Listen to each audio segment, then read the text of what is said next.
selline pind siis on nüüd pärast lihvimist. Ja üks asi, mis ma öelda selle lihvimise koha peal, mis jälle kohe meelde tuli, on see, et üks asi, miks võiks seda nagu, ühesõnaga teda võiks teha võimalikult kiiresti pärast betoonivalu. Ta võiks ikkagi kuiv olla, sest muidu ta on liiga märg ja hakkab kittima teil tolmuimeja filtrid kinni. Aga siuke nädal aega ütleme võib-olla, siis võiks nagu selle peamise pinna maha lihvida kohe. Et sellel on see eelis, et see kiht, mis siin peal on nüüd see lihvimata värk siin nüüd praegu on. See on nagu vatiteks siin peal ja see ei lase niiskusel siit välja tulla. Selle kihi eemaldades betooni kuivamisel aeg lüheneb märgatavalt.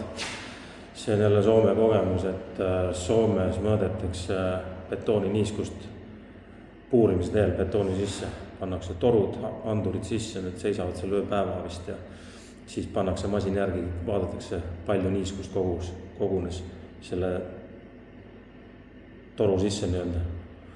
Sealt saadaks tulemust pinnapealsed mõõtjad on Soomes ammu, neid ei aktsepteerita. Kõik pinna seest mõõtmine ja see mõõtmise tulemused on näidanud seda, et oleme läinud Soomes näiteks objekti ja Soomes on üldse see põrandad sa mitte kunagi põhimõtteliselt kohe teha ei saa, et alustad seintest, sest nad ei luba teha. Eestis, kui on 6 aega betoon kuivanud, siis juba võid teha, mis tahad. Soomes kõik mõõdetakse, 6 aega pärast hakatakse mõõtma alles. Ja mitte kunagi ei ole näidud need, mis peaksid olema. Ja siis objekti minnes siis tavaliselt et põrandad on märjad, nendega te tegeleda ei saa, siis ma olen seal viimase lõpus alati küsisin, aga kas teil on see tsemendipiim nagu pealt eemaldatud põrandat?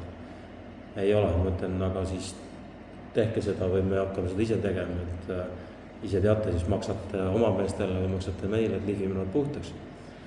Ja betoon kuivab palju kiiremini. Ja pärast seda lihvimistööd nädala pärast on betoonid olnud kõik kuivad. Vahest mitte küll, aga muidu kui ei lihvita, siis nad mõõdavad iga nädal korra umbes ja ei saa kuivaks. Lihtsalt ei saa neid norme täis, mis Soomes nõutud on. Nii palju siis tuli veel meelde sellest